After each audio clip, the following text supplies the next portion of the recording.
Hi everyone, I'm back with a new Synastry reading on Jelly Roll and Bunnie XO. I want to start with the asteroids because in Synastry, the asteroids are the supporting cast. They do not replace the planets, but they add the details, the myth, the pattern, the hidden motivations, and the smaller threads that help explain what is really happening between two people. And in this chart, the first asteroid that stood out was Sisyphus. Her Sisyphus conjuncts his sun is powerful because Sisyphus is the asteroid of repeated effort, labor, and the feeling of pushing the same stone up the same mountain again and again. And his sun is his identity. So when her Sisyphus is on his sun, it means that she felt locked into the labor of supporting him as a person, not just supporting the marriage, but supporting his direction and life.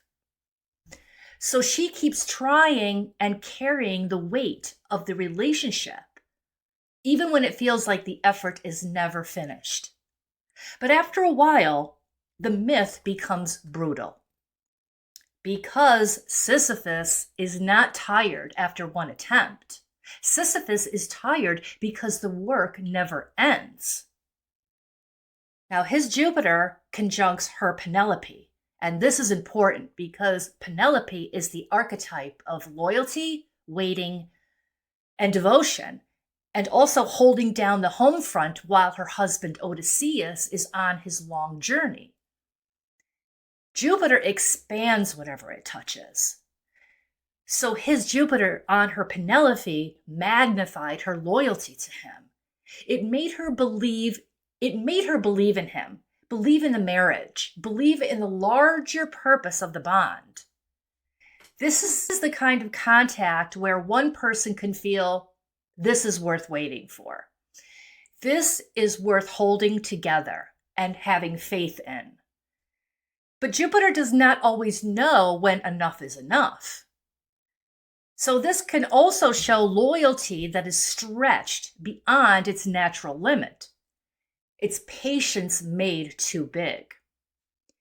Now, Bunnie kept believing and giving the relationship more room until the waiting itself became the burden. There is a strong mythological echo between Penelope and Odysseus in this Synastry. Her Odysseus and Uranus conjuncts his south node. This means she activates an old pattern in him around journey, distance, sudden changes, and unconventional relationship choices. Odysseus is the wanderer. Penelope is the wife who waits. Uranus adds the part that does not follow the usual script. And in their case, even the divorce is not clean cut because she has said that she still wants to have a baby with him. Now, his Chiron conjuncts her Echo and Isis. Chiron represents the wound, the place where he carries pain, sensitivity, and old injury. Echo is the voice that keeps calling back. In mythology, Echo loses the ability to speak freely and can only repeat what has already been said. So astrologically, Echo shows the place where she feels unheard. Isis brings in an even deeper layer. Isis is the goddess who searches for the broken pieces of Osiris and tries to restore what has been torn apart. She is devotion, grief, repair, and the urge to resurrect what has been damaged. So when his Chiron is on her Echo and Isis, his wound, it activated her voice and her healer archetype at the same time. This is like a woman trying to communicate through someone else's pain. She's trying to answer the wound and gather the broken pieces. She wants to restore him, the marriage, and the bond.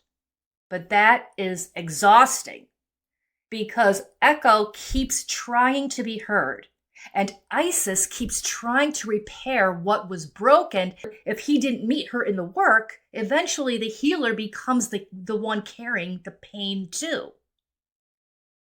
There is also her Saturn conjuncting his Osiris, which adds to the same repair theme in a karmic way.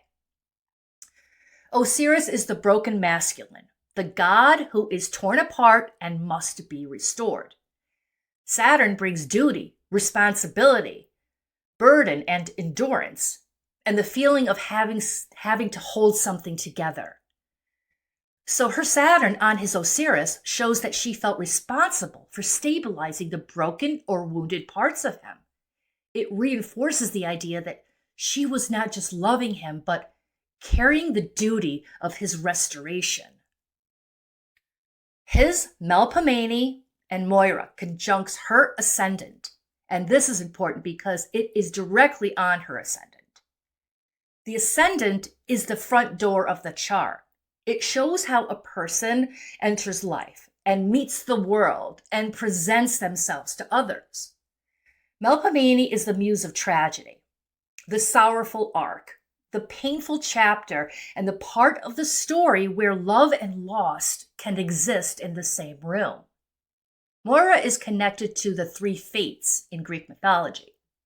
They are the ones who spin, measure, and cut the thread of life. So astrologically, Moira brings in fate, the thread of the relationship woven into their path. And in this case, that thread is tied to Melpomene, the painful chapter of the relationship, the sorrowful arc associated with it.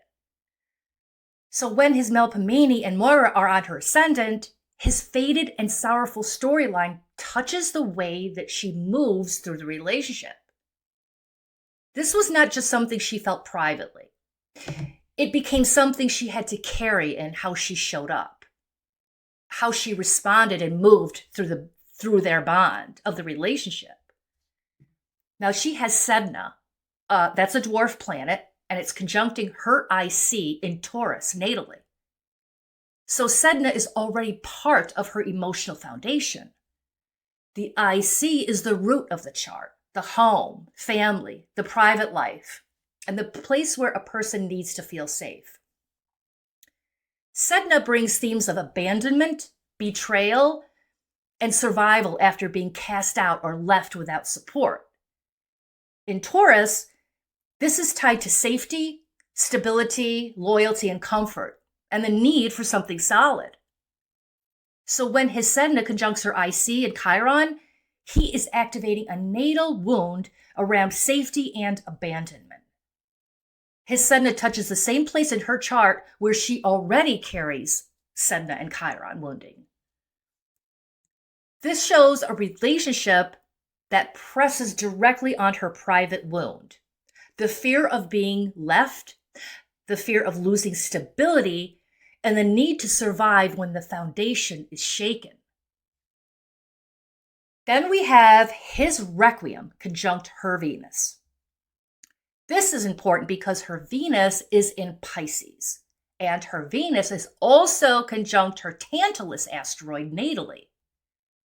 Venus shows love, affection, beauty, and desire, and whatever the heart values. In Pisces, Venus can love with compassion, forgiveness, and sacrifice, and a spiritual sensitivity. Pisces Venus can still love someone even when the relationship is falling apart. Tantalus adds longing. It is the pain of wanting something that feels close but not fully reachable. So with Tantalus conjuncting Venus natally, her love nature already carries a theme of longing, desire, and just wanting something that feels out of reach. Then his Requiem comes in and conjuncts her Venus.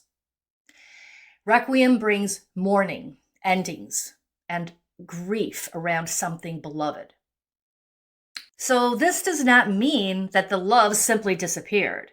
It means love mixed with grief, love that's mixed with longing. The love is still present even as the marriage enters an ending where the love can still exist, but the marriage itself can still move into a death song phase. The heart may still be warm, but the relationship has entered an ending due to requiem. Another important contact is his sun conjunct her Venus-Mars midpoint at 1 degree. The Venus-Mars midpoint is where love and desire come together. Venus is affection and attraction. Mars is passion, heat, pursuit, and sexual energy. So when his sun is on her Venus-Mars midpoint, his identity activates that love-desire point in her chart. His sun in Sagittarius lights up the place where her affection and passion meet. This shows that the relationship was not only about duty, repair, or emotional labor. There was real attraction here. There was chemistry and fire. And that matters because it helps explain why the bond could be so powerful and still so hard to walk away from. Now, his Neptune squares her moon, and this is a major emotional aspect in the synastry. The moon shows her emotional needs, while his Neptune brings idealization, compassion, sacrifice, and fog. So this shows a bond where she felt him deeply, perhaps even spiritually, but not always clearly. It can also blur emotional reality, making it harder to feel steady, understood, or emotionally fully secure. Neptune never delivers what you think that it promises. It brings disappointment when reality starts leaking through the dream. His Venus squares her Pluto. This is one of the more intense relationships aspect in this synastry. Venus shows love and attraction, and Pluto brings depth, power, obsession, control, fear of loss, and the kind of attachment that can become painful. So when his Venus squares her Pluto, this creates powerful attraction and intensity, but it can also make the relationship difficult to release. Pluto does not love lightly.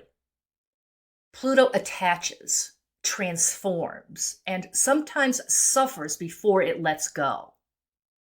So this helps explain why the bond could still feel powerful, even as the marriage itself was breaking down. So her Saturn squares his Mercury. This can show a communication pattern where his words may have felt blocked, criticized, judged, or shut down by her Saturn energy. And from her side, she may have felt like she had to be the serious one, the responsible one, the one trying to get clarity, accountability, or a real conversation. So this can turn into, say what you mean. Talk to me. Stop avoiding the hard conversation. I need something solid from you. But over time, this kind of aspect can make communication feel heavy. Mercury may feel criticized or restricted, and Saturn can feel frustrated, irritated, or like Mercury is not taking things seriously enough. And since his Mercury is in Capricorn, which is ruled by Saturn, this makes the energy even stronger. Her Mercury squares his Pluto, and that adds another layer to the communication. Conversations may not have stayed light. Her words or questions could have triggered deep reactions in him, while she may have felt she had to dig beneath the surface to get to the truth. This can create communication that feels intense. So when this is combined with her Saturn square his Mercury, the communication story gets very clear. The conversations become heavy, blocked, and intense, which makes it easier to understand how the two of them could stop communicating even when the bond is still there. There was love here and loyalty. There was a powerful bond, and probably still is. but there was also exhaustion, emotional fog, pressure, and communication that became too heavy to move through. So when she says, I still love him, I believe that. And when she says, I stopped chasing him, I believe that too. Because this chart shows both. The love did not have to disappear for the chase to end. And that's the difference. I will be back soon with more Synastry charts. Stay tuned.